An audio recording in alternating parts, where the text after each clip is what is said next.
Prabhuji was trying to get some exalted speakers, Vedvyas Maharaj and others, but due to some scheduling issues, called me up and I said, okay, because the principle is when a Vaishnava requests you to do something, don't look at it as work, look at it as an opportunity. And what is that opportunity? For purifying ourselves. So it is said that whoever speaks Krishna Katha, whoever hears Krishna Katha, whoever asks a question related to Krishna Katha, the purification happens for everyone. So with that mood, I'd like to share whatever I have learned on this particular text 69. So I've presented a PowerPoint slide. So we'll start with the prayers. Om Namo Bhagavate Vasudevaya. Om Namo Bhagavate Vasudevaya. Om Namo Bhagavate Vasudevaya. Om Agnan Timirandasya Gyananjana Shalakaya Chakshurunmilitam Yena Tasmai Shri Guruve Namaha. Shri Chaitanya Manubhishtam Sthapitam Yena Bhutale Swayam Rupa Kadamayam Dadati Swapadamrikam. Namo Vishnupadaya Krishna Prasthaya Bhutale Srimati Bhakti Vedanta Swamin Iti Namine. Namaste Saraswati Deve Kauravani Pracharine Nirvishesh Shunyavadi Paschatya Desha Tarine. Jai Shri Krishna Chaitanya Prabhu Nityananda Shri Advaita Gadadhar Shrivasadi Gaura Bhakta Vrinda. Hare Krishna Krishna Krishna Hare Hare Hare Rama Rama Rama Hare Hare. So it's Bhagavad Gita, reading from Bhagavad Gita 2.69. Ya Nisha Sarva Bhutanam. Could you please repeat? Ya Nisha Sarva Bhutanam. Tasyam Jagarti Samyami. Tasyam Jagrati Samyami. Yasyam Jagrati Bhutani. Yasyam Jagrati Bhutani. Sa Nisha Pashyato Munehe. Sa Nisha Pashyato Munehe. I'm sorry, but I think Dinabandhu Prabhu from Vrindavan, have you joined us? Then it is my duty to offer you the Vyasasana, and if you could please take it, if you were okay with it, Prabhuji. Hare Krishna, dear Amritananda. This is our Dinabandhu Prabhu. Dinabandhu from New Jersey. So I'm just thrilled to be hearing from you. Hare Krishna. You could also do it if you'd like, Prabhu. No, Prabhuji. Excited to hear from you. Thank you so much. Okay, with your permission, I'll continue. Ya Nisha Sarva Bhutanam. Ya Nisha Sarva Bhutanam. Tasyam Jagarti Samyami. Tasyam Jagrati Samyami. Yasyam Jagrati Bhutani. Yasyam Jagrati Bhutani. Nisha Pashyato Munahe. Nisha Pashyato Munehe. Will any Prabhuji like to call out the shloka? Anybody? Don't worry about pronunciation, just try it.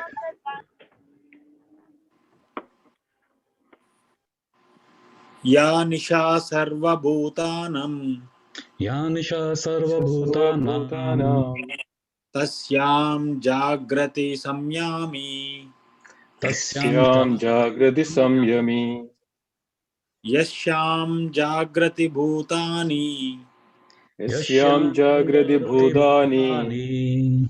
Sa Nisha Pashyato Mune. Sa Nisha Pashyato Munahe. Any Mataji?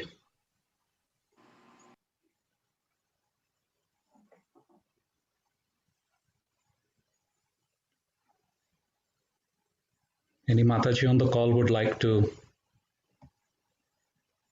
read this out?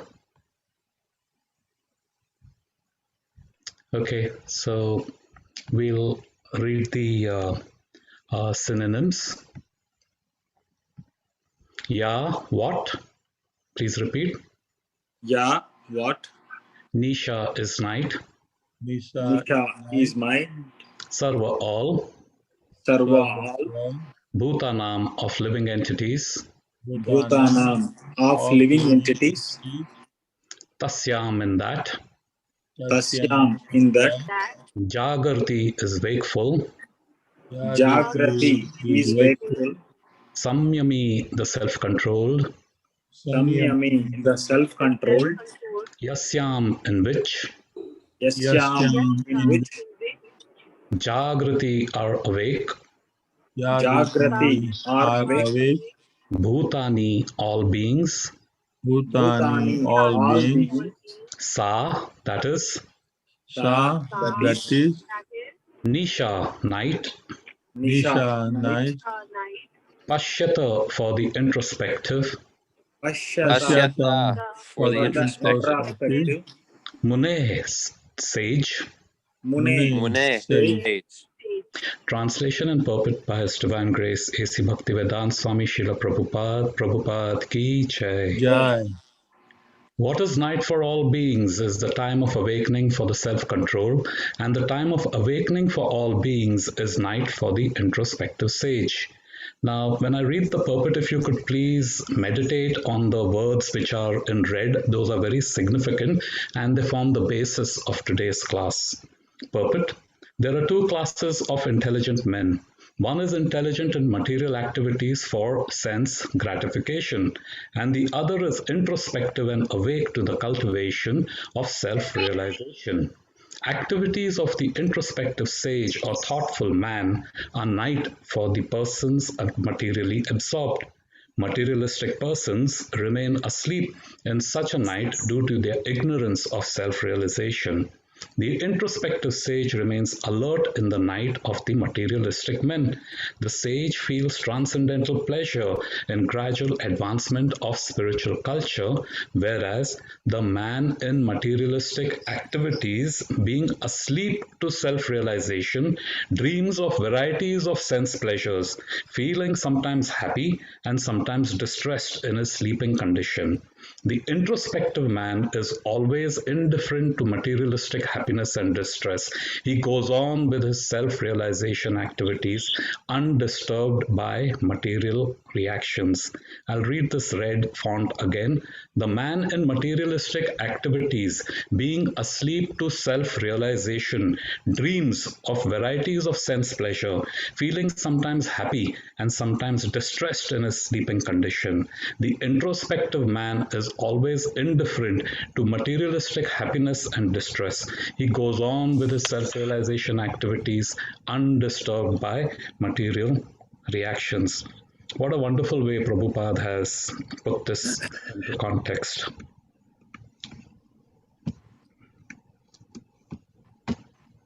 Oh, my slide is kind of stuck. I don't know what's happened.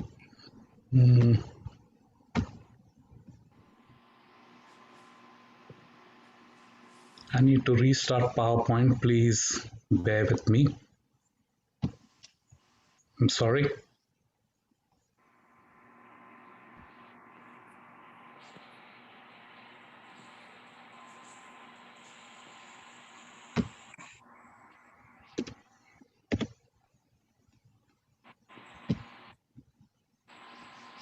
Okay, share screen.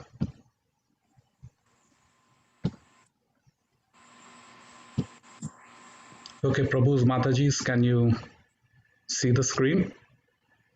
Yes, Prabhuji. Yes.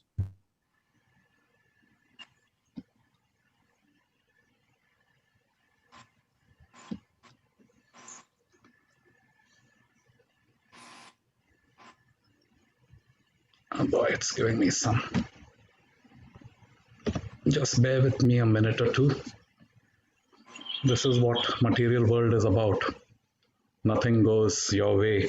John Lennon, the famous Beatles, Beatles, George Harrison was a great devotee and supporter of Srila Prabhupada. In fact, our Krishna book comes from George Harrison.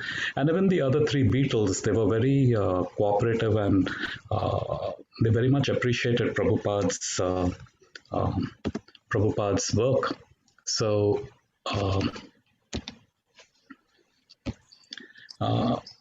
John Lennon had said in one of his songs, "Life is what happens to you when you're busy making other plans."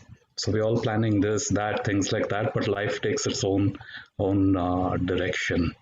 Here I go again. Hopefully it should work this time. I have had to restart it. Please bear with me. Share screen.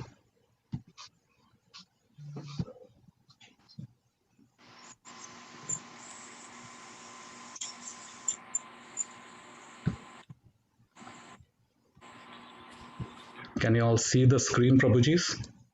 Matajis? Yes, Prabhu. Great. So based on this, sorry for that interruption. So based on what we have read, there are some main points, and then what are the practical applications? How whatever we learn tonight, what is it that we can do to put in our day-to-day life? So there is Jnana, and then there is Vigyan. Vigyan is the practical application of knowledge. So one of the first main point is we need to understand what are material activities. Of course, some of this is going to be revision, but it's always good to revise, because whenever we revise anything, it remains firm in the memory. Otherwise, it's just like transient knowledge over there. And what Krishna Namanand Prabhu says is there is information and then there is transformation. That transformation actually happens when that information is put into practice. So what are material activities? And the practical application of this is how to identify what matters and what doesn't. Okay. What is sense gratification? How to rectify and resolve whatever are the harmful habits. Then we have what is introspection. How to know, analyze thoughts, words, and deeds. What is self-realization? How to know yourself.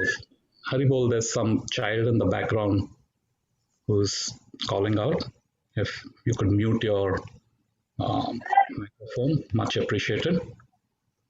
So what is realization and how to know yourself? So this is what is going to be the theme of today's presentation. Okay, so basis, to go back a couple of steps, is we understand that Krishna is the source of everything, right? He is the energetic. There is energy and the energetic. Energetic is the possessor of the energy. And he has two main types of energy, the superior energy, which we call the spiritual energy, and the inferior energy, which is the material energy.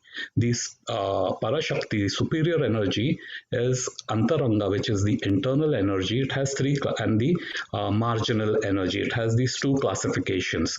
And then the external energy has what is called the Bahiranga Shakti. The material energy is known as the external. So there is the internal. On top of that is the marginal energy. And then there is the external. So marginal is between the internal and the external, like a kind of like a buffer. Okay. And the internal energy has three classifications: Sandhini, Samvit, and the Ladini. Now we all understand that Krishna is Satchitananda, right? Ishwar Parama Krishna Satchitananda Vigraha Brahma Samhita. So Sat means eternality, the existentialism, eternal. That is the Sandhini Shakti, and that is personified by Lord Brahma. Then we have Samvit, Chit, the knowledge, correct? That omniscience, that is how Jiva knows Krishna, is embodied by Sri Krishna himself as the Samvit Shakti. And Ladini is the Ananda aspect, the bliss, ever increasing bliss. So Bhakti, Prema, okay, that is embodied by Srimati Radharani. Now, Tatast Shakti, or the marginal energy, is who we are. I am Jiva. Jiva, Atma, in English we call it the soul. The living entity is the marginal, and we are part and parcel of Krishna. Part, we all understand what does part mean, correct? Part is basically you have 5 fingers on your hand. Each is a part of the hand. So the parts make up the hand. It's a part of the hand. The hand, fingers are the part, hand is the whole. Then the hand is a part of the body. So like that part, we are part of Krishna. Now what does parcel mean? Okay, if you look at parcel, parcel is nothing but the sum total of different parts. So let's say that you're sending a gift basket. Christmas just went by, and in the business world, people send gift baskets, fruit arrangements and so on and so forth. Now the entire gift basket is there, and then there are different parts in it. There would be a nice arrangement of, let's say, fig tree. The figs are parts of that particular tree. And then there would be apples, there could be different fruits, mangoes, bananas, and all nicely arranged. Okay, all these different parts put together, they are the parts of the parcel. That entire thing is the parcel. So in this context, we can understand that Krishna is the entire. We are not just part of him, but Krishna is we are also, the material creation, the spiritual creation. We, all of us, are parcels of Krishna. So that's what it means by part and parcel of Krishna. And then there is the external energy. It is 24 elements.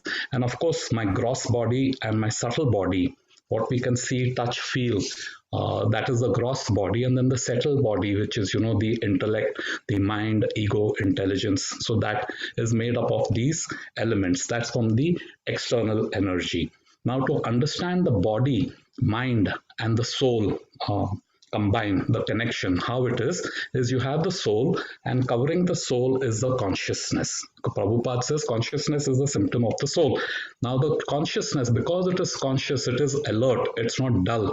It is always thinking, it is aware what's going on, it wants to do something, it wants to enjoy. So it forms these attachments. So attachments and the subtle body is through the channel through which all these desires and attachments are executed. Subtle body is made up of mind, intelligence, and the false ego. And then you have the gross body, the sound, touch, sight, taste, smell, the five senses. There are working senses, there are the sense objects. So that's what the gross body is. And then based on this, we actually conduct our activities. There is karma. Activities are of three types. It could be karmic activity, which is nothing but action, reaction. You do something good comes back. You do something bad comes back. Vikarma is something really heinous. And then there's akarma. Akarma is the understanding that you could still be doing activities, but you get no reaction to it. Actually, even good karma is bad in the sense that karma is what traps the soul into repeated circles of birth and death. Soul is eternal, but it has to go. This body, what you see from the subtle body upward, these are all temporary. So it traps us in the circle of birth and death. Correct? So karma and vikarma does that, but akarma is something which liberates. So you could be doing the activity and not incur any karma. So just hold this thought in your mind, and it will be relevant as we go towards the next slide. Now, can anyone tell me what these three arrows represent based on whatever has been said so far? Again, don't feel there is no right answer, there is no wrong answer. Anybody would like to tell what these three arrows represent?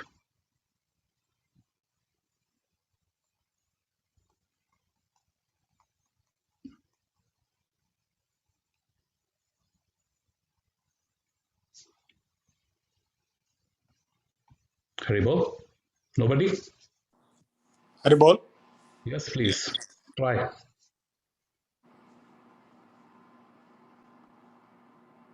You want me to read, Prabhuji? No, what these three red arrows? You see three red arrows pointing downwards. What does it mean to you? What do you think? Looking at it, what's your take on it?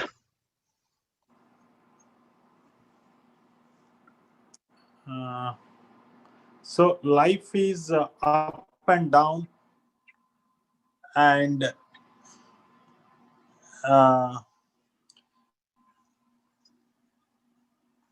I think that's what I feel like. I mean, it's like a age,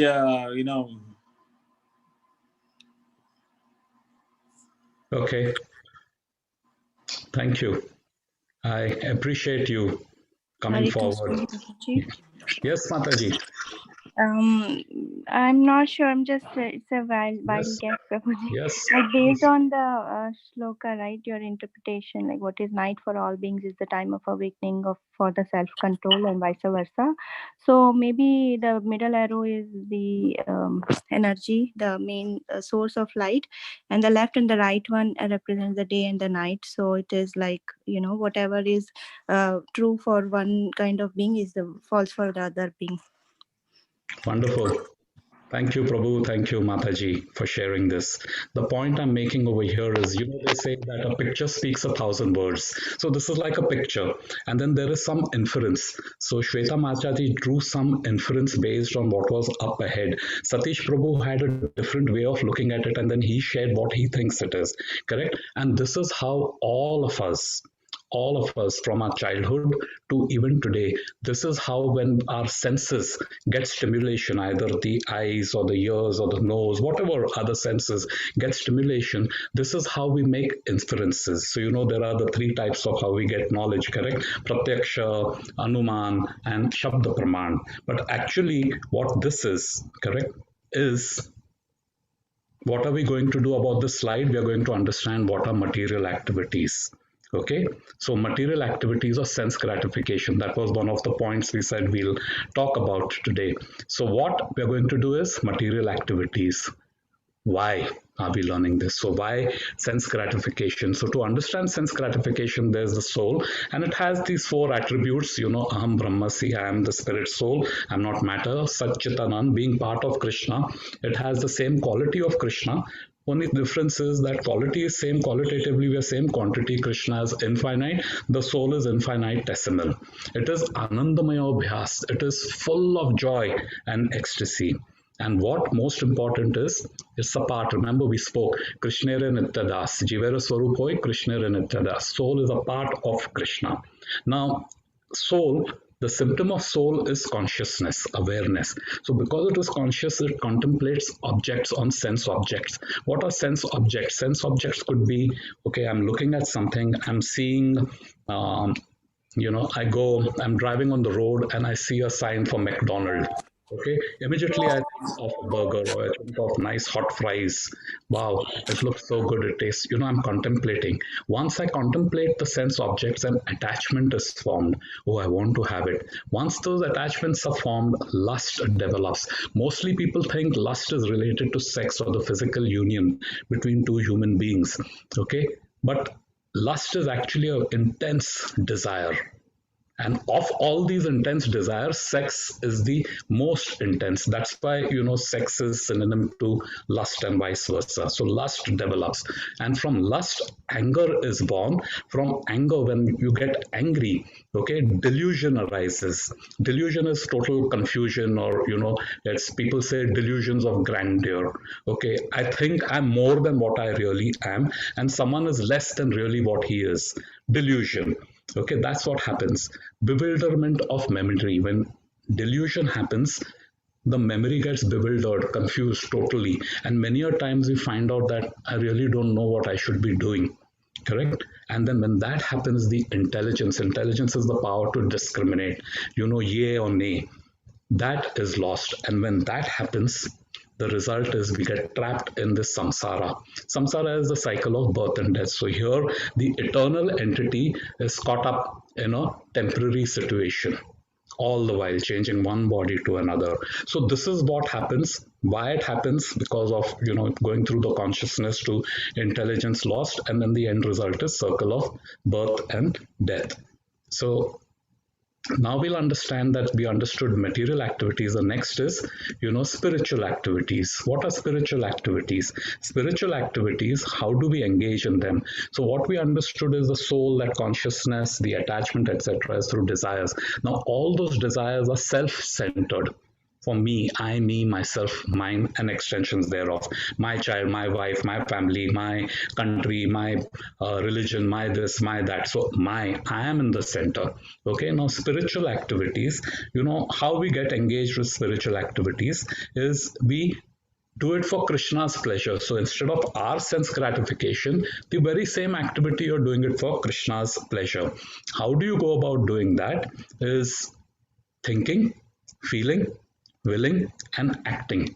This is basically, if you deconstruct whatever we are, it comes down to these four major things. We think of something, we feel like doing something, then we will it. Okay, yes, I'll do it. And then we actually go ahead and do it. So if Krishna is the motive, if Krishna is the intent, if Krishna is the cause, and whatever the results are for Krishna's pleasure, that becomes spiritual activity. To give you an example, activities per se are neutral. I could strike a matchstick correct? That flame, I could use it to smoke, a cigarette or a joint or something, and that will give me that rush of nicotine or whatever is that drug. It will give me a feeling of high. Oh, I feel so nice, right? And that same flame, I could use it to light a diya or an agarbatti and offer it to the deity, correct? What has happened? The act of striking a match and lighting a flame has remained the same. In one case, it is sense gratification, and in the other case, it is a karma. It's a spiritual activity. It is for Krishna's pleasure. So this is what we are to do for anything that we think, feel, will, act.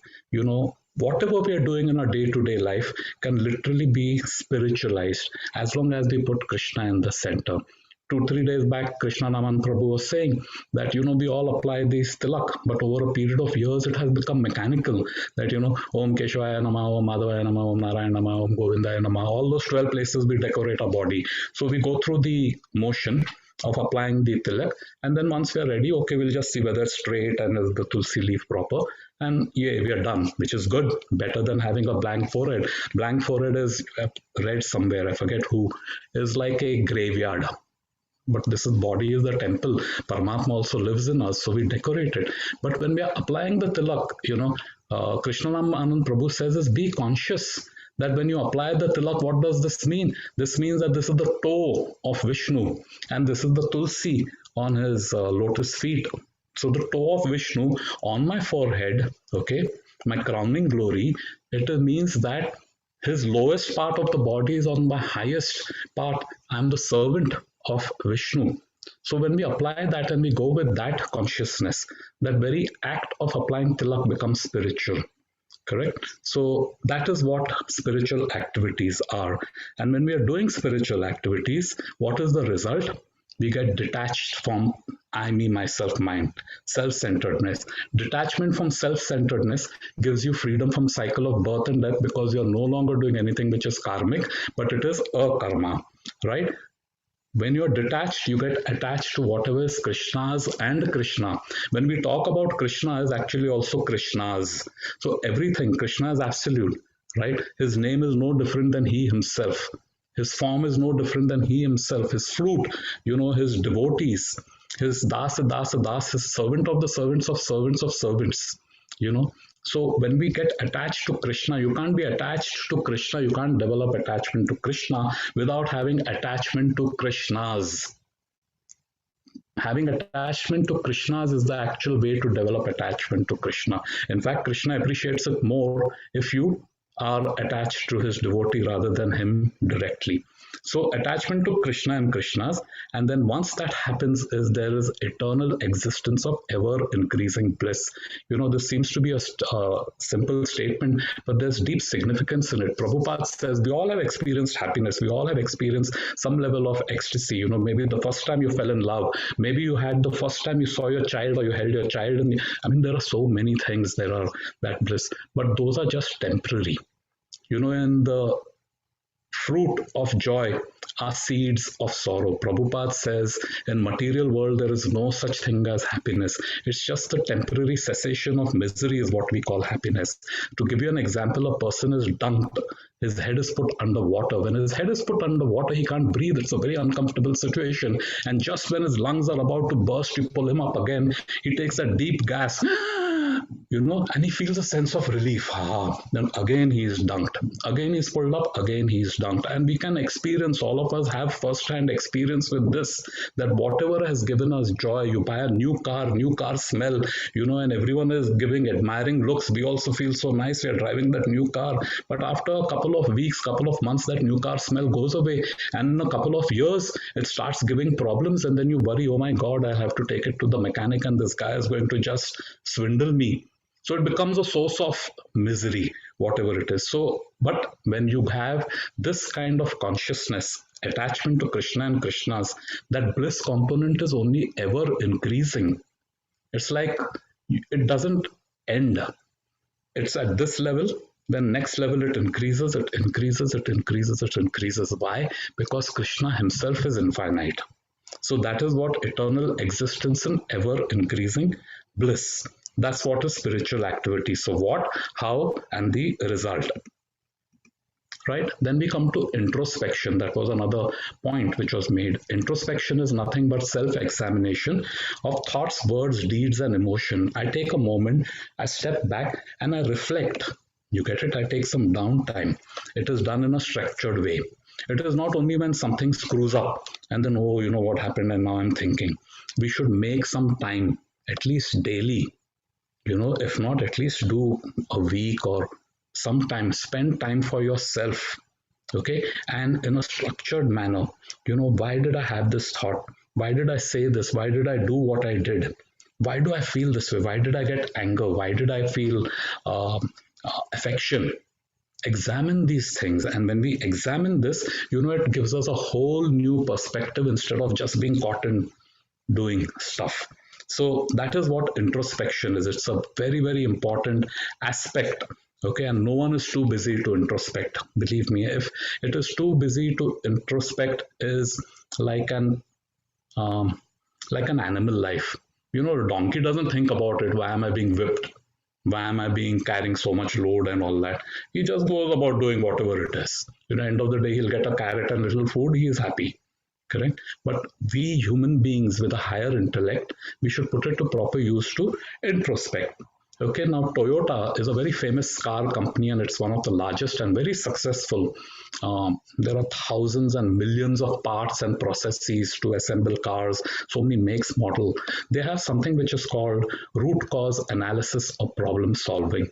And what they do is they talk about the 5 whys, WHY, the 5 whys. Usually you ask, there is something, an issue, you ask what is the problem and why. Then whatever answer you get, you question that, at least for 5 iterations, you'll come to the root cause by the 5th one at least, but you could keep going on. So what happens is, to give you an example, why don't I have any taste for chanting? I've been doing it now for 25 years. I'm still going, I'm still doing my chanting, correct? 16 rounds over, thank God.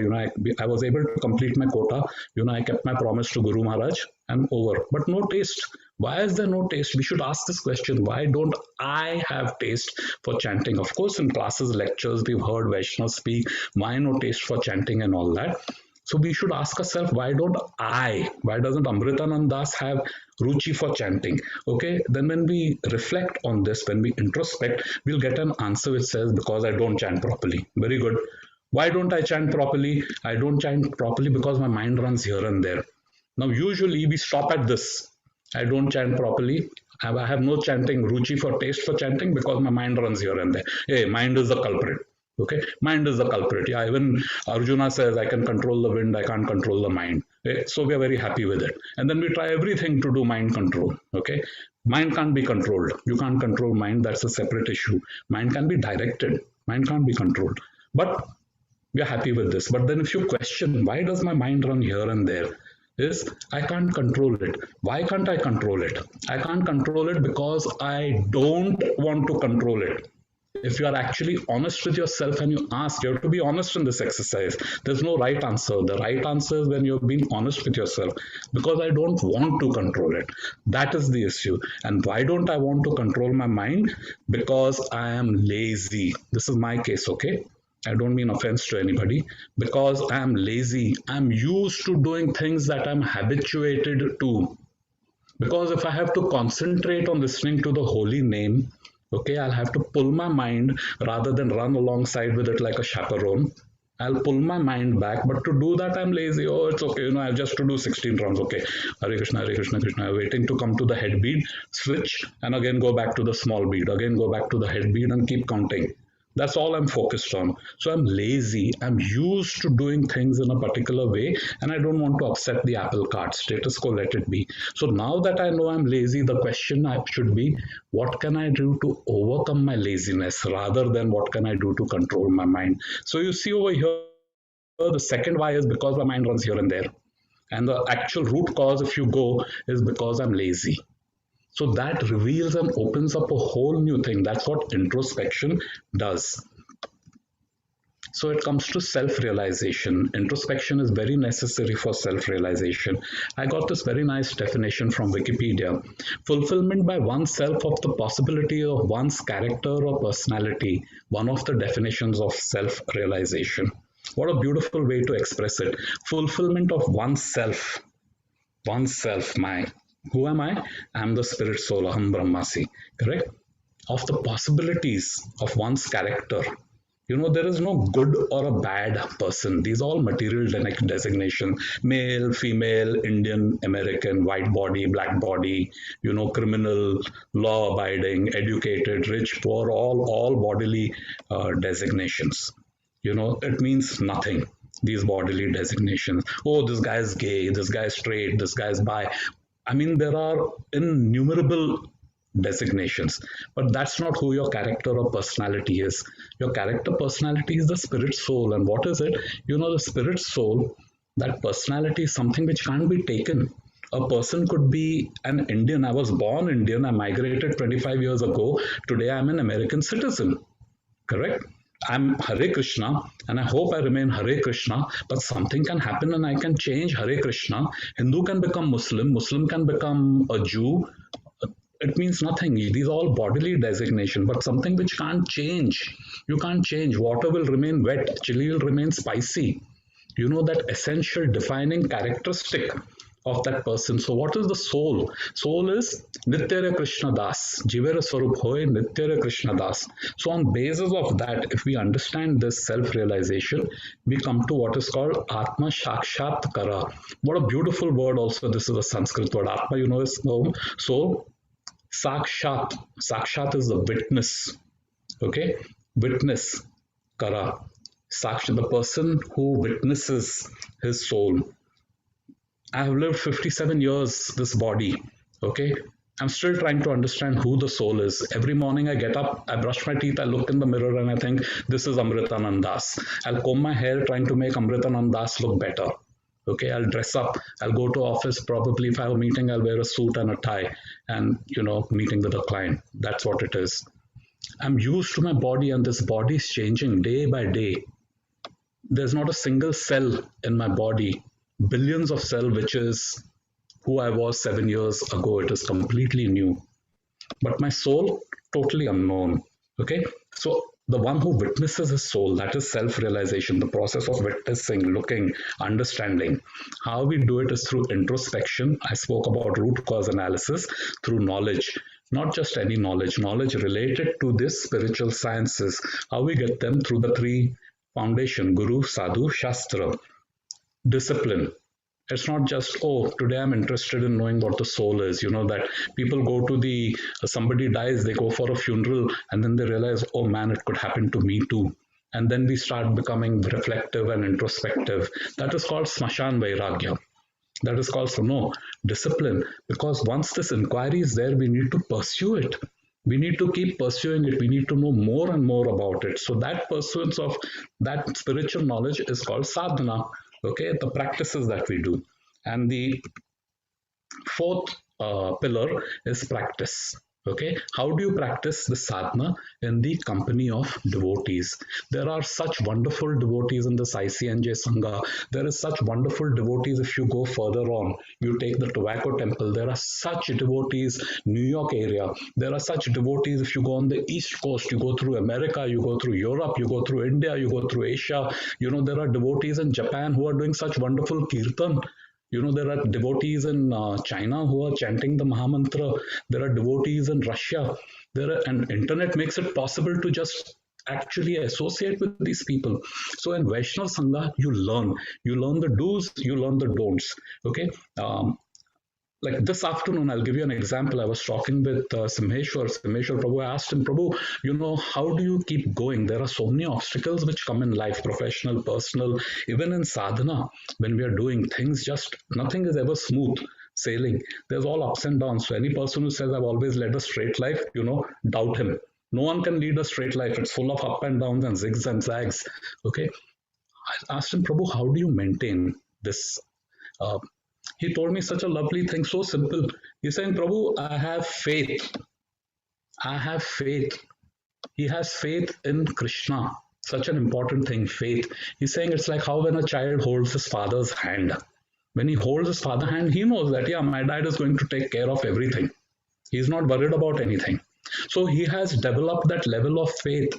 And he told a very important thing following that. He says, Prabhu, not only just in bad times, even when good times come, you know, when whether you get a promotion or you get a great bonus or something, we all feel happy. Yeah. He says, I try not to get affected. He has that faith, you know, whatever it is Krishna. If something is bad, Krishna will take care of me. If something is good, okay, that is Krishna. Krishna has given, I can use it for him. So that's what happens when you're in Vaishnava Sangha. You get to have these realizations. When we go to the temple, we meet devotees. Hari Bol Prabhu, Hari Bol Mataji. Okay. Oh, you applied your tilak so nicely. Great. I mean, that's nice. You appreciate a Vaishnava, which is very good. But there is deeper and more significance is when we can start sharing our hearts. When we can start asking questions, when we can say, Prabhu, how about this? Mataji, how is this? How is that? And there are so many examples. Jai Prakash Prabhu, he never says no. I don't know where he gets that energy. You know, I come up with these ideas and always tell about cooking. He's the cooking acharya of ICNJ Yatra. You know, I told some couple of months back, he and Pramod Kapadia Prabhu, so I said, hey, you know, we should do aloo paratha as a menu. Just casually, I said, he said, yeah, let's do it. Let's do it. Now, making aloo paratha is really difficult. And in the congregation, there are 100, 150 people. And if two people are having, one person has at least two, 1.5. So you're making something like close to 300, 400 parathas. No big deal. He makes it. He has made masala dosas single-handed when we were in MBCC center. How does he do it? He gets body ache. He's a big guy, Jai Prakash. He gets body ache. I've seen him. He ties a dupatta tight around his waist. And he continues doing that. So when you look at a Vaishnava, when you're in the Sangha, you can look at Vaishnavas, you can see their behavior, you can share your mind, you can share your heart with the person, and they would be able, and what it does is you assimilate this. They become sources of inspiration, they become sources of information, you know. So that is very important, Vaishnava Sangha. So this is what, you know, to bring it to a summary. There is sadhana, which is a disciplined practice, not haphazard practice, disciplined. You know, acharyas say get up in the morning and chant. There is a science behind it, because in the Brahma Muhurat period, in the early morning hours, you know, it's the hour of goodness. The mind is not that turbulent. It is easier to direct the mind to focus and pay attention to the sound vibration. Okay, there are these practices that we do. I can't get up in the morning. I'm used to sleeping late and getting up late, you know. But if there is a discipline, you do it one day, you do it the next day, you do it weekly, then it becomes a habit. And before you know it, getting up at 4 o'clock, having your shower and sitting for japa at 4:30 is really no big deal. Trust me, it's really no big deal. That is then the process of Yukta Vairagya. Yukta Vairagya means anything and everything can be used in Krishna's service. That is bhakti, devotional service. When we get all this in line, okay, it gives us Krishna Prem, which is love of Godhead. And what is Krishna Prem? Okay, the process, the cause, and the effect. Krishna Prem is, it takes us back to Godhead. We hear this, go back to Godhead, go back to Godhead. Go back to Godhead is there are certain steps we need to do. So this is what the process flow is like. So I'll give you a couple of case studies, my personal examples, okay? And, you know, again, this is not, you know, for any one particular person or anything. It is just my personal experiences of engaging in Krishna consciousness and what I have learned from this introspecting, correct, self-realization and practicing sadhana bhakti. So case study one is, you know, Vaishnava instruction, maybe a month and a half back, Giriraj Swami, then even Govardhan Bhakta and Surbhi Mataji, they had given instruction. So Vaishnava instruction, correct? We hear when a Vaishnava gives instruction, how attentive we should be, how we should pay attention to what Vaishnavas say, correct? So Maharaj has said is Krishna, and all these three devotees, Krishna consciousness is based on a personal concept of God. Everyone knows that. Anyone who's been in Hare Krishna for a little while knows that it is the personal concept of God, right? And Maharaj had said very categorically, please turn on your video camera when you're on a Zoom call. Blank screen is impersonal. Now, personally, I prefer having the camera shut. That's my personal preference, correct? And whenever there were these many programs which are done, I would keep my camera shut. But Maharaj and even Govardhan and even Surbi, on different occasions, they said that turn your camera on, when you're on a Zoom call, because that blank screen is impersonal, and our entire philosophy, entire practices is trying to develop love for Krishna, personal, our deity worship.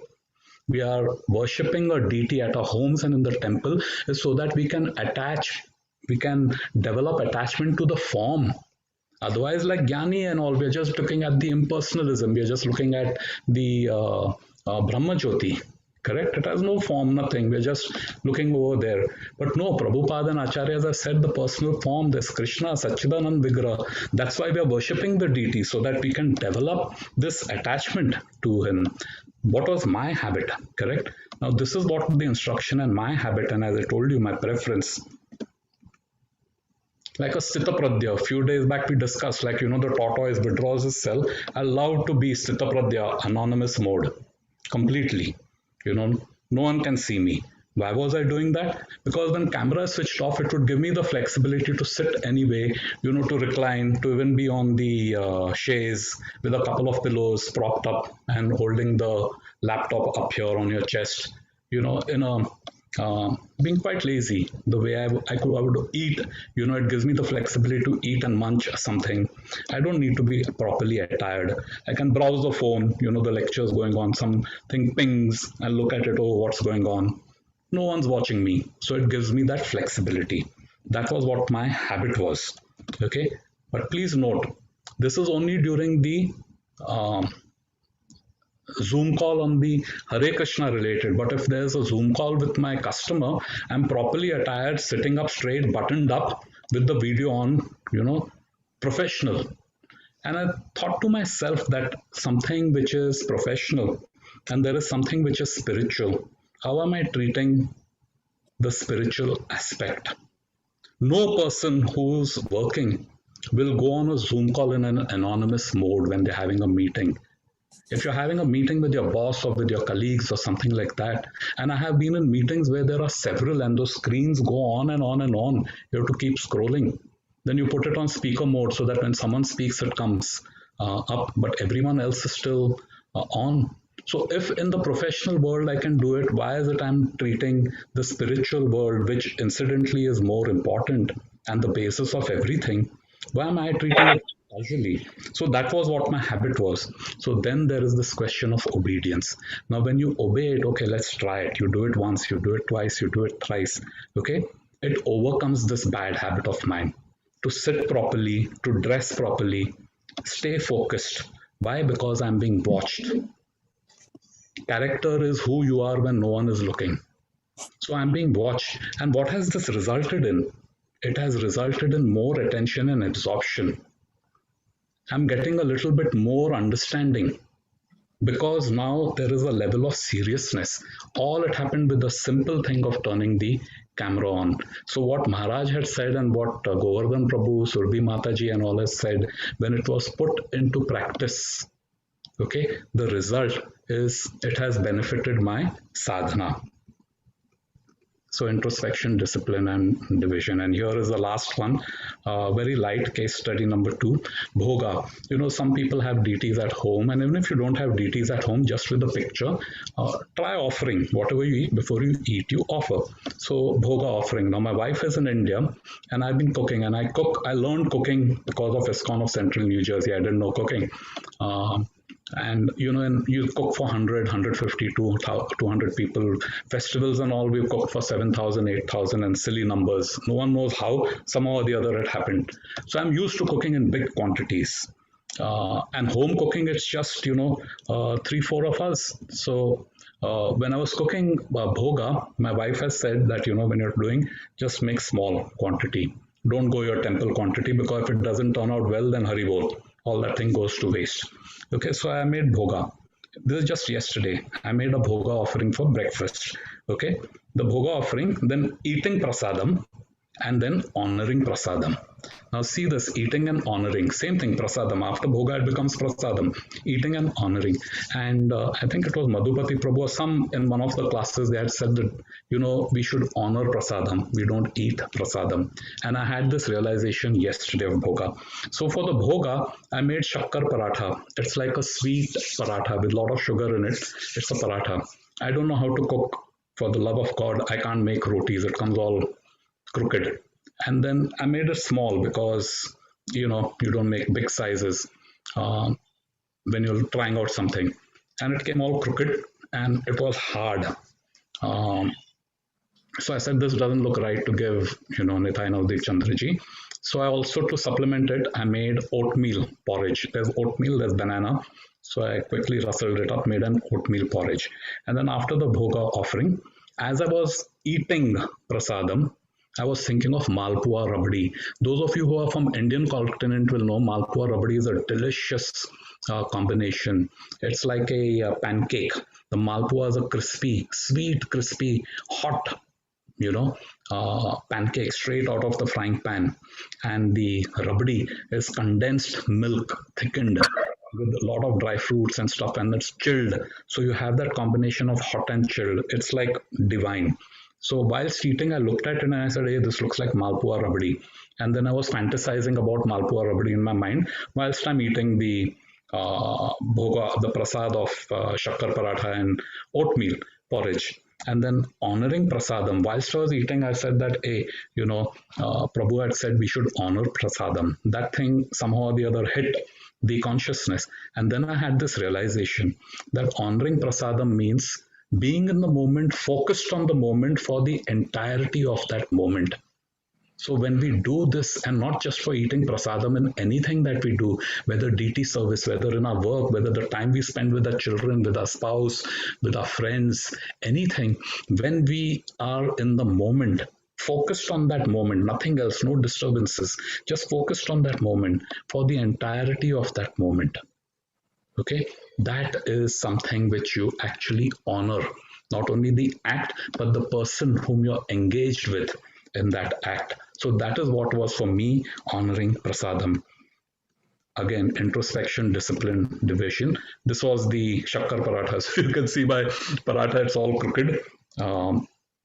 That's the oatmeal porridge. This is what Malpua Rabdi looks like. This is what I was fantasizing about. And then what honoring prasadam means.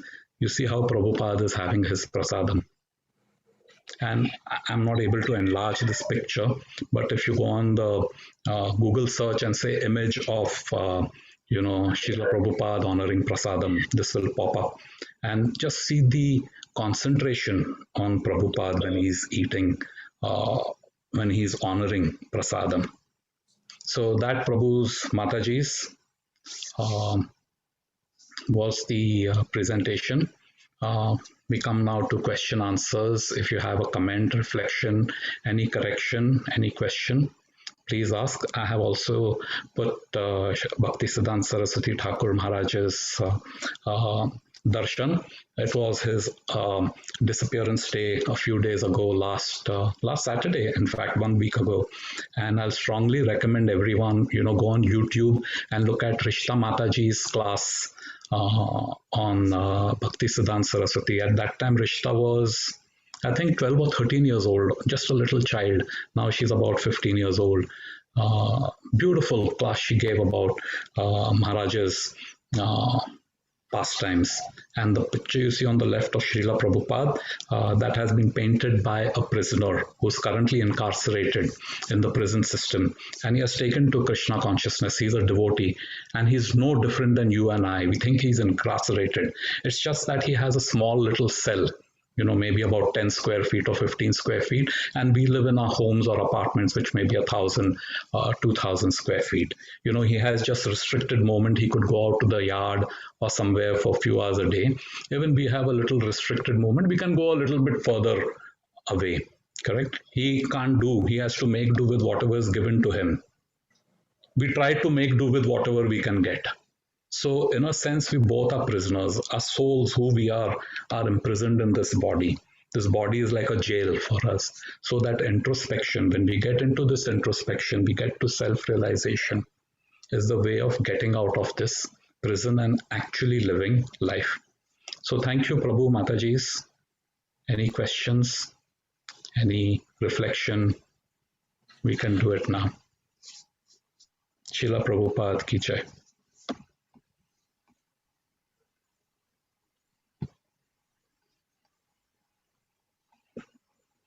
Hare Krishna, Amritananda Prabhu.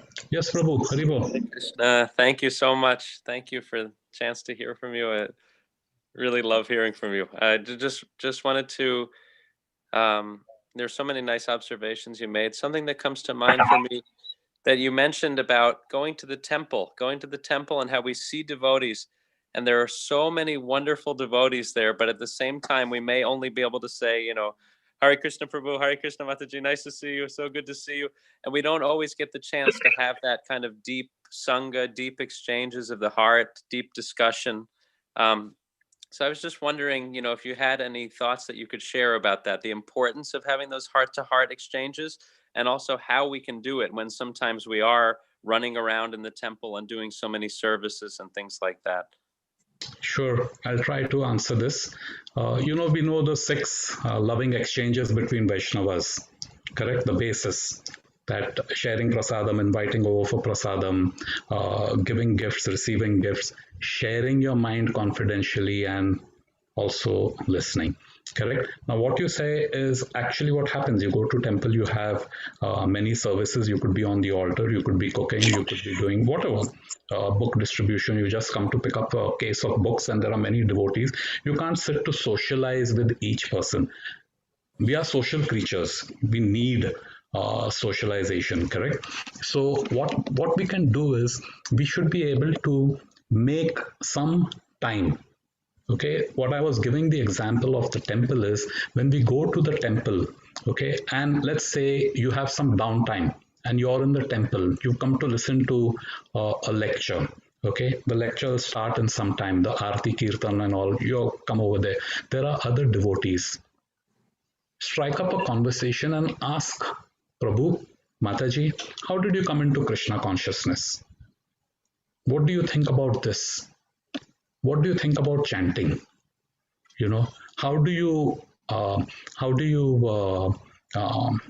resolve temptations? Now, of course, certain things you'll be able to discuss with someone whom you've developed a relationship. So the first point is to develop relationship. And if you cannot do it whilst you're doing service, because that service is the important thing you need to execute, there is time afterwards. People are available on the phone. We could also do a WhatsApp video call with somebody. And the more we engage, the more touch points that we have, if not through email, if not through a message, the more touch points that we have with Vaishnavas, the more we grow. Now it's a question of having that intention. So first is I should have the intention of getting in the company. And company doesn't mean physical company. Physical company, you heard the saying, Dinabandhu Prabhu, that alone in a crowd. So if I go to a temple and there is, let's say, Jayadvaita Swami coming for a lecture, I'll go there and I'll listen to Jayadvaita Maharaj. That is my interest, very important, very significant. But after the lecture is over, during prasadam time, I'll sit down with people whom I have a connection with. But am I sitting down with a newcomer? Am I sitting down with some other devotee? I've seen him for some long time, but I really haven't made friends with him or her. It's just hello, how are you? Haribol Prabhu. We are at a Haribol level. So can I do something to go beyond that Haribol? So from that perspective, Prabhu, is the intent. Once the intent is there, we'll be able to have closer association. Thank you very much, Prabhu. Thank you. Yeah, I felt it so much myself. Like, I just wanted to say that sometimes when I'm feeling really dry or less inspired in spiritual life, it's when I'm not having those kinds of really genuine exchanges. And we really need that. So yeah, thank you so much. Thank you. Prabhuji, is Satish here. Hare Krishna, Satish. Hare Krishna, Prabhuji. So when you are talking, you mentioned mind keep going several places, but you don't want to stop it. Because you are lazy. That is something like, can we go more light on that? Because even we are sincerely trying to stop the mind, and because of this, whatever we go through the work, personal, emotional, and I don't know. How do I put it across? Like, I'm not lazy, but I really want to put that effort and to stop there, but it's not stopping. Yeah. See, Prabhu, the flowchart which I gave you, the 5 whys, this has been actually my experience. My personal experience is what I'm sharing with you. Somebody else may have something, may come to another. So the first thing we should understand is, there is something, you define what the issue is, and then you're understanding what that issue is. Then go to the next step, that whatever answer you get, question it. You'll get an answer, again question, again. So if you go through these iterations, usually in 5 iterations, you come to a fairly good understanding of what the root cause issue is. Now, once you come to that, what that root cause is, and maybe you may not be able to have an answer. There are many times, maybe on the second iteration or the third iteration, you get stuck, you don't have an answer. At that point in time, with a Vaishnava or somebody whom you have a close relationship with, your spouse maybe, someone whom you look up to, someone whom you can, you don't feel vulnerable with. So with that person, you can ask, hey, I'm stuck over here. What is it that I can do? What do you think? Then that person, what he'll do is he'll not give you an answer, he or she. The best thing is they'll ask you questions. They'll start opening your mind. Is it like this? Is it like this? And then it will take you into where you're stuck. It will somehow get you unstuck, and then you'll say, okay, then you could continue with it. Now, once you get that answer, whatever it is, okay, then you say that what is it I need to be doing? What are my efforts? What are my resources that I need to be putting towards this? You will have a plan of action, and that plan of action goes right down to the cause of the issue and not the symptom of the issue, not symptomatic. Like fever is a symptom of infection, and I can take Tylenol. Tylenol will give me temporary relief. But if actually that infection is related due to some bacteria or something else, then I need to take maybe what do they call it? The erythromycin. What are those drugs called? Antibiotic. I may have to take an antibiotic to do the cause, because I could keep taking Tylenols and go for 4 hours, 4 hours, 4 hours, 4 hours, but that problem is still festering. So when we do this root cause, Prabhu, it comes here now. It comes to this mind. Mind is the greatest friend or your greatest enemy. So as I said earlier, the mind can't be controlled. Don't try controlling your mind, Prabhuji. No one can control mind. A guy like Arjuna, we are nothing compared to Arjuna. He is the personal friend of Krishna. He is a Maharathi. Arjuna could control the wind by shooting his arrows. He could control the wind, which way it goes. Wind, a thing like wind. He says, I can't control my mind. So what is the way you control your mind is through these practices of sadhana. To practice sadhana, you need discipline. So for example, you can't chant properly. My mind is running here and there. I can't get up in the morning. I can't do this. I can't do that. Many a time that can't is a euphemism for won't. If you examine it closely, I can't get up in the morning. No, you won't get up in the morning. Everyone gets up in the morning. Dattatreya Prabhu, he gets up at 2:30 or something, he was telling me. He does 16 rounds when he was here in New Jersey recently. He was on vacation. He did 16 rounds before 4:30, and then he would join us for the japa from 5 to 7, 32 rounds. How is he doing that? And he is 67. Today's class, he said he's 67.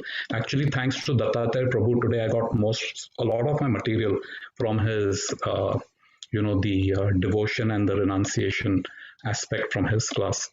So the mind can be directed.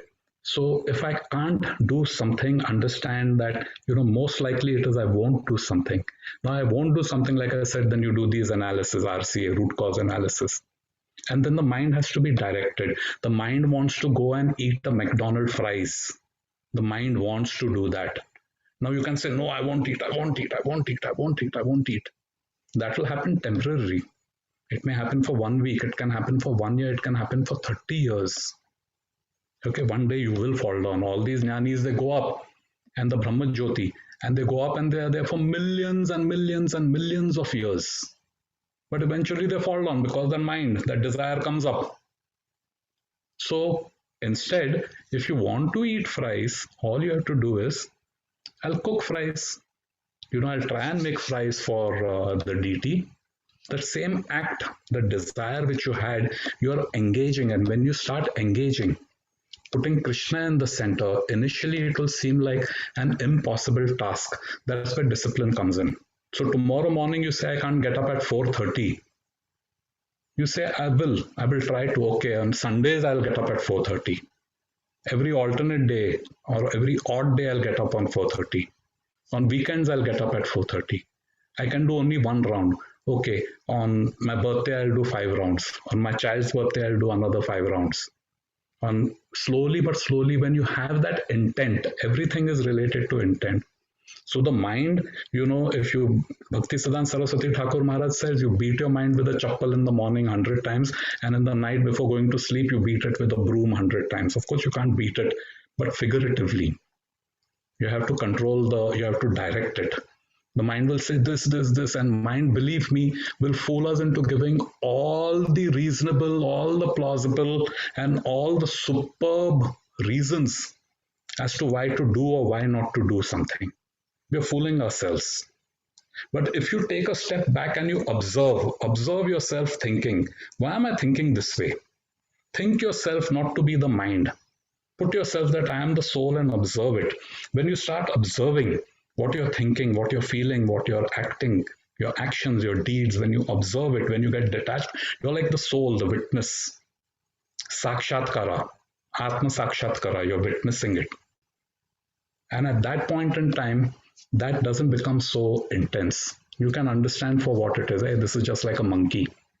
This monkey is jumping here and there. My Guru Maharaj gave a story when he became a Hare Krishna, and he was in Bombay, Chowpatty Mandir.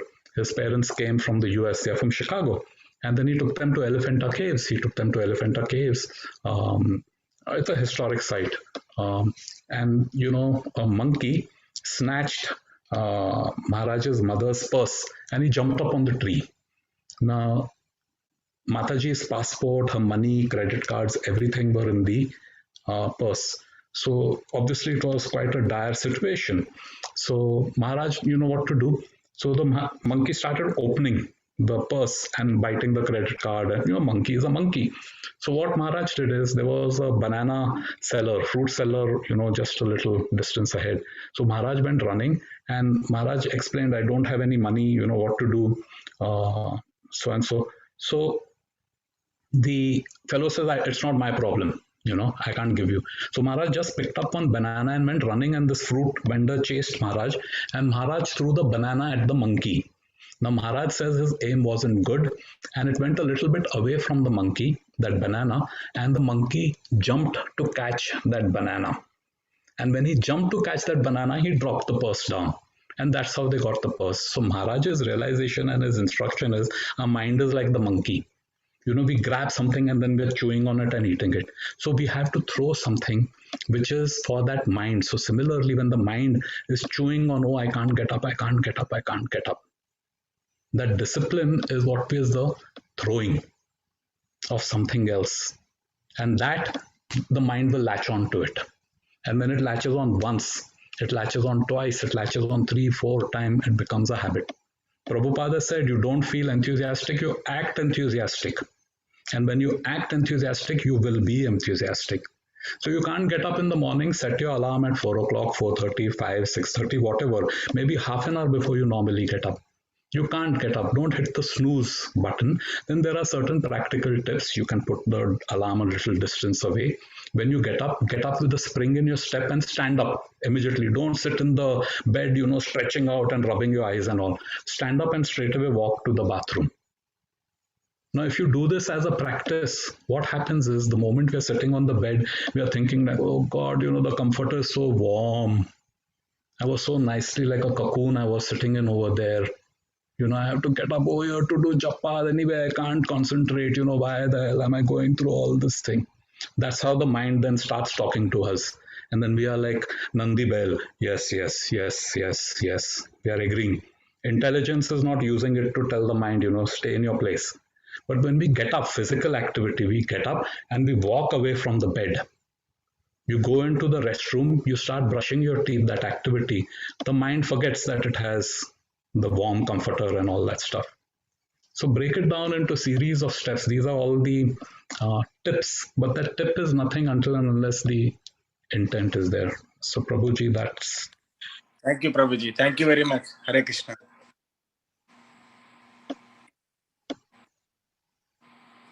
Today is Saturday. Simeshwar Prabhu, I don't know if you have another program lined up. I'm sorry, we are 9, 15, 13. No, Prabhuji, there is no other program. Yeah, Simeshwar Prabhu, if you have some thoughts on this, Simeshwar Prabhu is also a wonderful realizations, lot of practices. There are so many, and Simeshwar Prabhu, but there are even somebody who would be someone who's just probably even joined. Please understand, Krishna conscious is very special. Okay, and you can learn from anybody. Learning is nobody's proprietorship. Knowledge belongs to no one. It's only Krishna's. We are only borrowers of knowledge. We are renters of knowledge. And the experiences each one has is unique. Julian was singing, correct? His tone, his melody, his tune is what it is. But each one of us, it was touching each one of us in a different way. And that is the beauty of Krishna consciousness. Each one of us is special. Krishna consciousness is special to us. And when we share, there is no right or wrong expression, experience. When we share, then we can become appreciative and say, oh, wow, this is also another dimension. Simeshwar Prabhu, if you can. Yes, thank you. Thank you, Prabhuji. It was a wonderful, wonderful class. Lots of points, lots of things covered about how to control the senses and mind, the ultimate cream that you put together in such a way that we should dovetail all our activities, utilizing our senses, mind, and intelligence for the service of the Lord. So that makes perfect. One analogy is there that if we water the root of the tree, Srila Prabhupada many times caught this, when we water the root of the tree, the entire tree gets nourished, get the water, get the food, everything. So, but if you put the water on the leaf, it maybe that leaf get a little bit of, little watery, but it doesn't go really. So like that, we have a full body, and Srila Prabhupada also caught this very nicely. So we feed the food in our mouth, and that get into the stomach, and then their body nourishes. But if you say that, okay, today I'm not going to feed, but my hands are saying that, no, why I'm doing work like this? Then my eyes are saying, my mouth is saying that, okay, I'm going to strike now. Then what happens? I'm not going to feed anything to my stomach. But we don't understand that if we don't feed to the right, if we don't feed to the root, then we don't get anything. So exactly like that. That's the point Amritananda Prabhu is trying to make here, that if we don't understand this, the absolute truth, the transcendental knowledge about the Supreme, that Supreme is the cause of everything. And we all come from that Supreme. Everything happens in this world from that Supreme. That Supreme is placed, that Supreme is served, then everything is well served. The problem now in the material world is because of that. We think that we can serve ourselves so that we will be all happy and satisfied. But see the world, nobody is happy in this world. Everybody is one way or other suffering their own problems. So we are creating our own problems because we don't understand this transcendental knowledge, this perfect knowledge. So Bhagavad Gita teaches that perfect knowledge, how to utilize our senses, how to utilize our mind, how to utilize our senses. And beyond that, we all understand that we have a jiva, we have an atma, we have a spirit soul that is that is live there, that is present there, but we don't see it, but we feel, we experience, but we forget that. The root cause of our problem is we have forgetfulness about that supreme, the forgetfulness of our identity, forgetfulness of our that relationship, forgetfulness of that, there is a supreme Lord who controls everything. We are the part and parcel. So the Bhagavad Gita teaches us that a wonderful transcendental knowledge. This is aprameya. This is not that just somebody just put it together from their mental concoction. But when we take this Bhagavad Gita, each verse and each words in our life, we feel that it's absolutely making sense. This is not any sectarian. This is not any kind of fiction. This is absolute knowledge. So if we take this absolute knowledge in our life and apply to our life, as Amritananda Prabhuji mentioned that, utilize our senses, practice this, abhyasa, instead of shutting down, instead of just completely, whimsically say that, oh, I'm not going to do. But rather we dovetail those our activities for the service of Krishna. Then Krishna is pleased, then everything is served. Everything is wonderfully, maintained. So if we don't do that, then what happens if we just put ourselves in the center, that, okay, let me do, let me enjoy, let me do this thing, that's the root cause of our suffering and problem. Because of that is not going to make you happy. Nothing in this world is going to make you happy because of these are all temporary. These are all temporary nature of it. So in an addiction, this is an addiction. This is just many people have different habits. They'll, if you look at the newspaper or news or anything, that many people have their own unique way of getting enjoyments. And some are good, some are bad. Everybody is unique in this world. Why? Because of this, the way we create this mold. When we utilize our senses, mind, and intelligence, that's a settled body we create. We can create any body in this world. That's why you can see millions of specific bodies in this world. So, but this is all just bodily, these temporary things. But we have a spiritual body, very real, original, complete body. That's a spiritual body that has everything. So we need to always fix in that body is in relationship with the Supreme. When we have that Supreme in our, our life, in our every aspect of our life, every endeavor of our life, every thinking, yes, it's Krishna. This is Krishna's because of Krishna. Then our life will be so blissful, so perfect, so happy, and it will become very meaningful. Otherwise, it's just like a leaf in the water. It just go here and there. It doesn't go. It's disconnected from the branches of the tree. Now it's not connected. So when we are all connected to the tree, that Supreme Lord, we are well nourished, well placed, well maintained, and we'll always be in good shape and happy. The moment we disconnect from the Lord, that's where our suffering and struggle starts. Then we're doomed.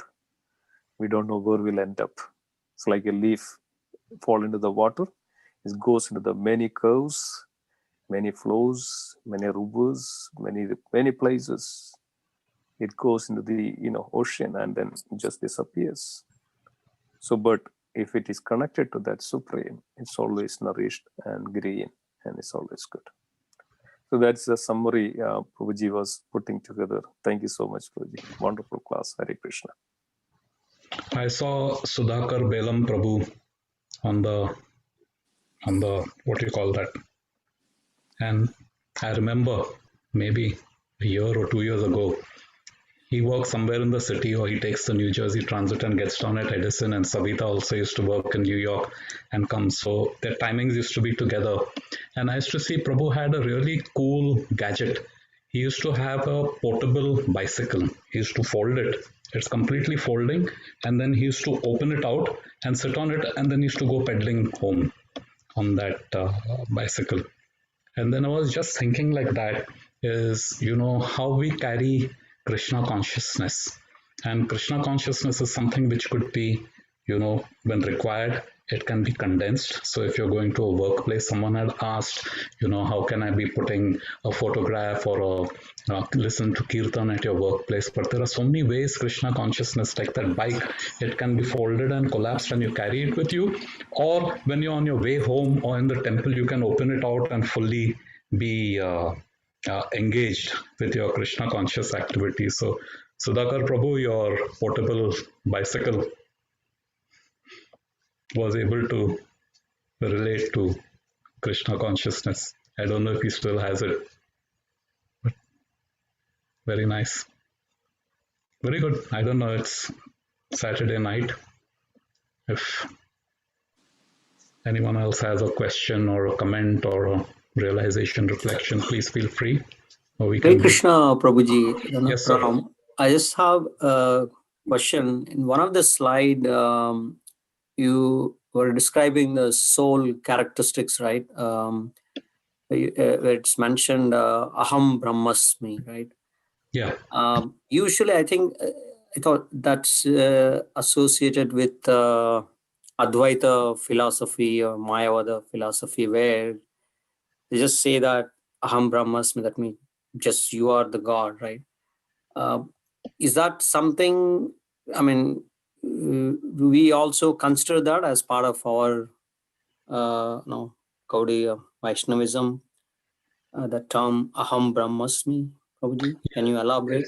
Yes. You raised a very nice point, Prabhu, about the Mayavad philosophy. The Mayavad just gets into the effulgence itself, correct? So effulgence is the Sat aspect, correct? And then when you go further on, there's the Chit, and then there is the Ananda. And you know that realization. There are levels of realization. There is the Brahman realization, there is the Paramatma realization, and then there is the Ananda realization, which is the form, the Krishna himself. And the soul being a part and parcel of Krishna. Krishna is Sat Chitananda.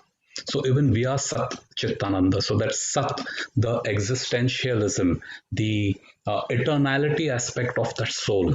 Okay, that is the spirit and the spirit soul. Spirit is something which is eternal, it can't be destroyed. But it doesn't stop there. The Vaishnava philosophy doesn't stop at saying that aham brahmasi. The difference is the Mayavad stops. He thinks that's all in all. That's it. There's nothing beyond that.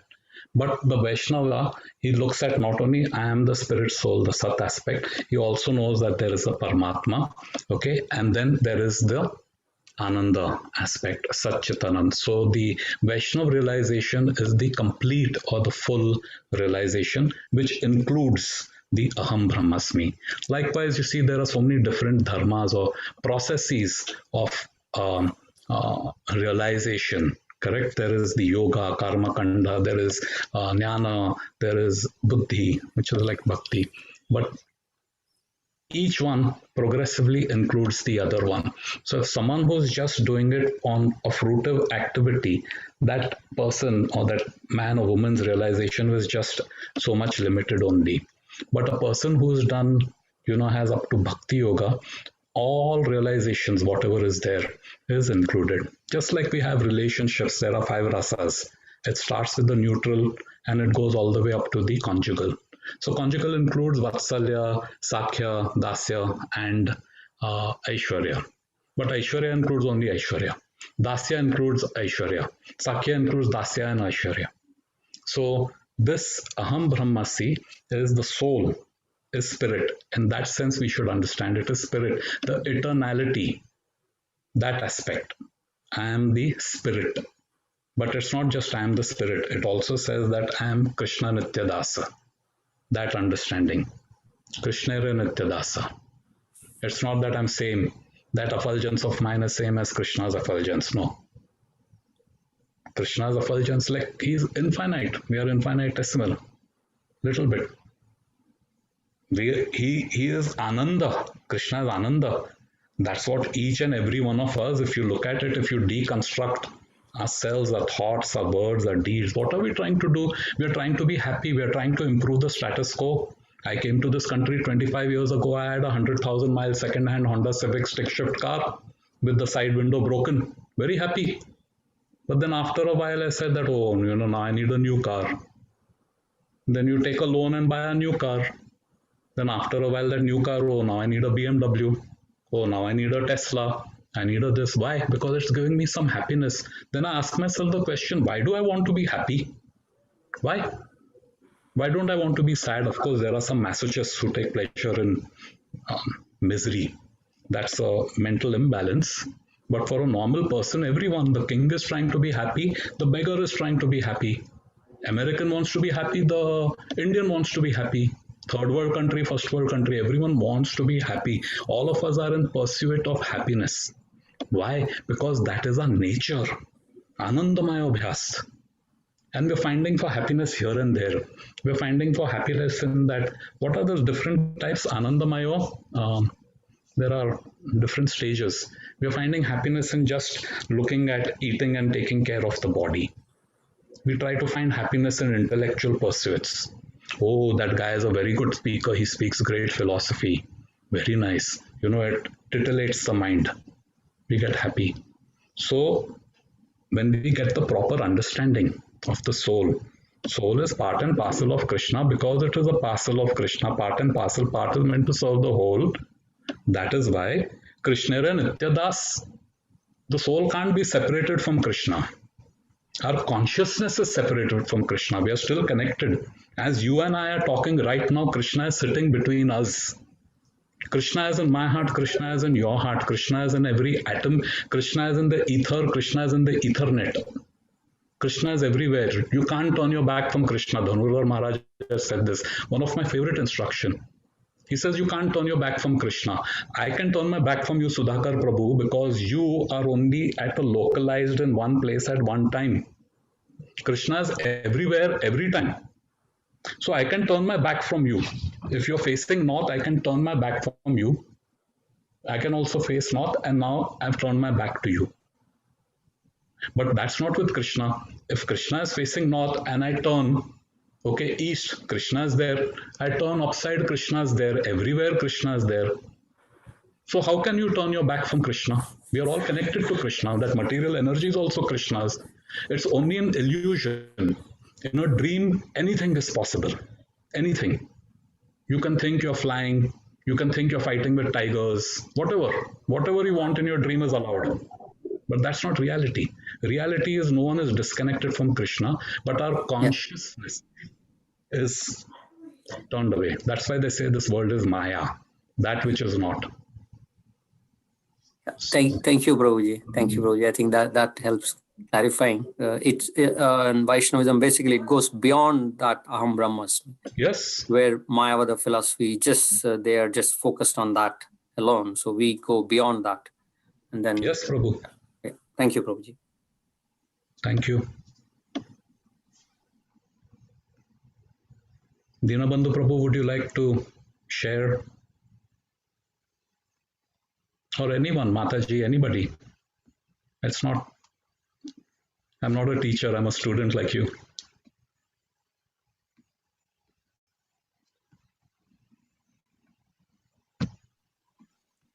Thank you, Prabhu.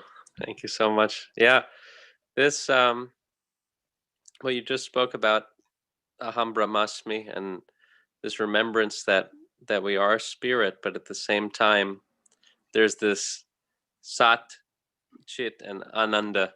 There's the Ananda, the bliss aspect of understanding Krishna's personality in full. And a lot of the time, to focus so much on Brahman or focus on our own spirit can feel very lonely also. It may feel open, it opens our conception of things, but at the same time, to have that relationship is so significant, and just that's what enables us to really become attracted and enlivened in spiritual life. So I was just thinking of that. Thank you, Prabhu. Very nice.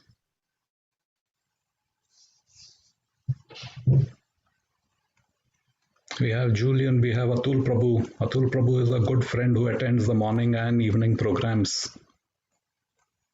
Prabhuji, if you have something, please bring it up. Prabhuji, I'm so good. I see you convinced like a lot of good way, and we understood really clearly on that. And a lot of things like I see it like something is getting something new to the mind, but I can digest that and I understood that very well. Prabhuji, real nice class from you. Really appreciate that. I'm glad you liked it. All glories to Prabhupada, all glories to so many of these Vaishnavas from whom I've learned. Thank you, Hare Prabhu. Krishna, Prabhu. Appreciate your association. There are Mataji's mother, Satyabhama. She is the great Kirtanier. Maybe you can sing and tell us your realization, Mataji.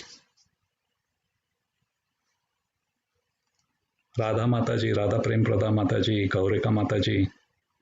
There's Savita. Oh, Savita, this is from India. Savita has joined us from India. Hare Krishna, Prabhuji. Thank you so much. Wonderful class, Prabhuji. Every time we hear from you, it's really nice. Like we are adding the values in our life. Thank you so much. Jai Prabhupada. Hari Bol. Thank you, Prabhuji, for the wonderful class. I've been listening. I can't hear you. But you can't hear me? Very soft.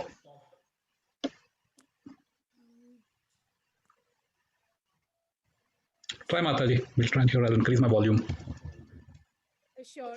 Is that audible better? Yeah, this is better. All right. So, Prabhuji, I was saying that thank you for the wonderful class. I especially the second chapter is very important because it actually talks about the mind and the body and lust and anger, and very nicely you explained.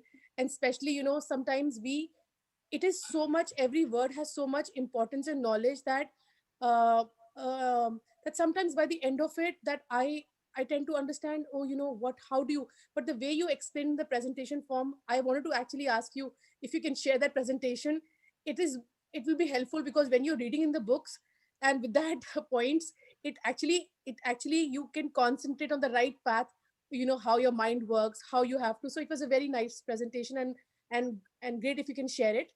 But also I'll just probably since you asked my name, I probably will say that how Vaishnav association is very important. Is my Simeshwar Prabhu is my Shiksha Guru. For past so many years we've been going to his Bhakti Vriksha, how he has transformed our family, and just like you said, it's a chain of reactions. Because of him, it has transpired me and my family. And then he also gave me a little seva of book distribution and how I transform from that to other people. And we get the feedback and the learnings from Simeshwar Prabhu on a regular basis. We have our regular Bhakti Vriksha and Bhagavatam class, etc. And I remember him telling so many stories back and forth. And one of the stories where he explained in this is that how Duryodhan was a form of Kali because he was he had all those 5: greed, lust, anger, everything. And how Arjuna being a normal Kshatriya, and how Krishna was there. He did not fight in the war. He only gave his explanation as Gita to Arjuna, and how Arjuna used that knowledge because he, the samarpan karke, when he gave himself to Krishna, that I will follow what you what you tell me. And then how he fought, and how the whole thing, how dharma was established, between in amongst such a chaotic atmosphere where they had a big empire. There's so many people who are fighting. Just Krishna's knowledge, and then how we can use that for today, where we are still living against the Kali, and how Krishna is still giving us Gita, and we are kind of following in the footsteps of Arjuna. If we were to follow, how our lives can get transformed. How, so I'm just telling you how Simeshwar Prabhu, Gita, and how this Vaishnav association is changing our lives, and how he has told us to follow Gita as a regular basis. It has helped us a lot. And your class was wonderful, Prabhu. I have Simeshwar to thank. I learned something from him this afternoon. We spoke for, I don't know, Simeshwar Prabhu, half an hour or something. And this is what we were talking about, with Vaishnavas. When we meet Vaishnav instruction, when a Vaishnav gives an instruction or requests something, a Vaishnava will always request something. He'll always request. But there is a lot of weight in that request. And that weight is Krishna's mercy. Look at a Vaishnava request as Krishna's mercy. So if Simeshwar tells you that Mataji book distribution, read Gita every day, okay? He's not telling you out of a position of authority or superiority. He is a via medium. That instruction is coming from any Vaishnava, whatever is saying is coming from Krishna. That is the thing. Vaishnava is paradukha dukhi. Krishna's mercy comes through the conduit of a Vaishnava. So yes, that presentation I can share with you, but the best realization, it's good to understand and how things are, as you mentioned. The best is what you're doing, Mataji, putting it into practice. So thank you very much. Continue whatever good work you're doing. Thank you, Prabhuji. Thank you, Simeshwar Prabhu, for transforming lives. Subala is also over here. Subala Prabhu, you've gone in stealth mode. I saw you flash a little bit.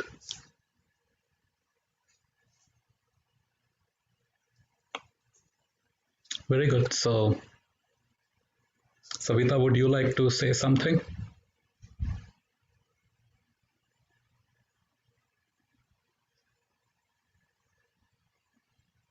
Yeah, so I guess it's, wow, 9:40. Is Radha Mataji, yeah. Thanks, Simeshwar Prabhu. No, I think Savita Mataji wanted to say something. Go ahead, Mataji.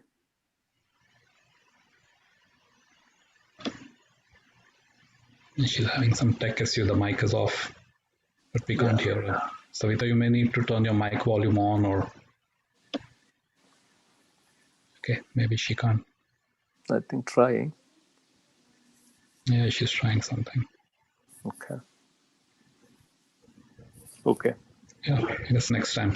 Simeshwar Prabhu, I think All we right, can... sure. Yeah, thank you so much. Yes, I mean, just trying to do something, actually. It's all mercy of Srila Prabhupada. So Mataji's mentioned mic problem. Savita Mataji. Okay. Mataji, keep trying, and we are not finished yet.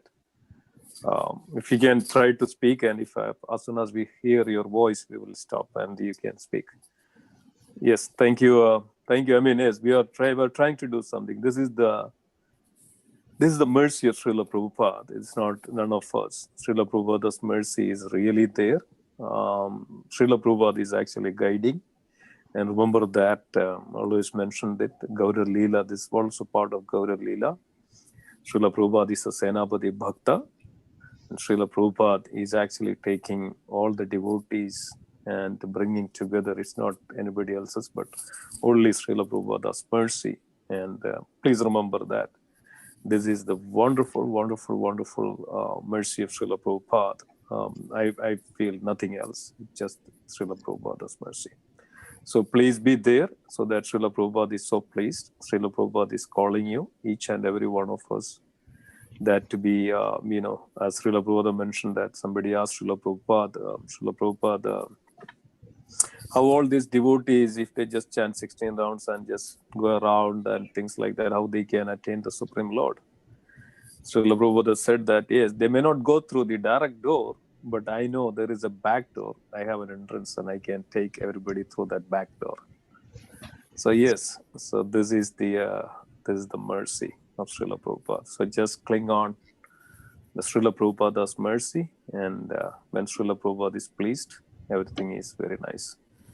Thank you so much for joining. And there is, on this very auspicious day of Ekadashi, we were thinking of having a class as a Bhagavad Gita discourse or spiritual discourse on Saturday evening, because of otherwise everybody is going for so many other things, especially on this lockdown, and so much of things. So we thought of why can't we put together so that everybody come together in association with devotees and hearing from the devotees, and of course transcendental and purification. And this way we never know. I mean, many devotees has mentioned that we were hearing today morning that Mataji, Savitri Mataji's sister-in-law, somebody that just passed away by the fire. Just got doing some arati and all on a sudden 80% got burned and just passed away. We never know that what is there, next day, tomorrow, and we don't never know. So always says that yesterday is already a cancelled check, today is a ready cash, and tomorrow is a promissory note. Tomorrow there is no guarantee, just a promissory note. Yesterday is gone. We don't need to worry much about yesterday. But today we have, and it's Bhagavatam says that Shubhasya Shikram. Shubhasya Shikram means as early as possible. You know that story of a Katwanga Maharaj Katwanga. So I'm not going into it much of it because of it's too late. So when there is a time, we'll mention about that story of Maharaj Katwanga. Just 1 minute, one moment that's at all left for Maharaj Katwanga. But with that one moment, Maharaj could attain the liberation. So like that, Shubhasya Shikram is not, nothing is so late or nothing is, missed or anything. We have this moment is with us today. That's what it is. We utilize that moment for remembering, for chanting, for glorification and devotional services, tremendous, tremendous benefit. So that's all. That's what is all this. The mercy of the Srila Prabhupada and Guru and Gauranga. Because of that, their mercy, we are together and listening this wonderful, wonderful transcendental subject matter. This purifies our existence. This purifies our mind, our intelligence and senses and the body. So it can transform us. So just by being there, it can transform us. So thank you so much for joining. So we have this every day, tomorrow morning. Amogh Leela Prabhu is going to speak on 8 o'clock and 5 o'clock to 8 o'clock. There is a chanting section. Please take the advantage of it. Please. I mean, I'm again and again, it's coming to my mind because it's so important. So important. There's nothing that's so important than in this life. Just be there with the devotees and chant and hear the Srimad Bhagavatam. And then also evening. And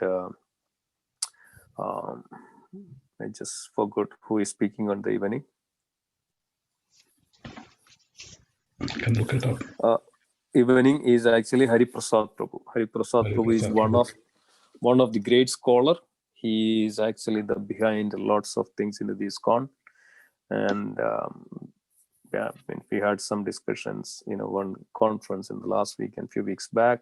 So much knowledge, so much of, understanding about the scripture and pretty much putting the guidance for this ISKCON society entirely global, this Hari Prasad Prabhu. Great scholar. Please join and we can understand so much in depth of the transcendental knowledge. Tomorrow 8 o'clock, and we will also have some kirtan at the 7 to 8, especially ecstatic kirtan. So please join as well. So thank you so much everybody. So I saw a chat message from Savita Mataji mentioned that just want to thank the organizers for organizing these sections. Wonderful classes with so much to take away. Thank you so much, Mataji. Hare Krishna. So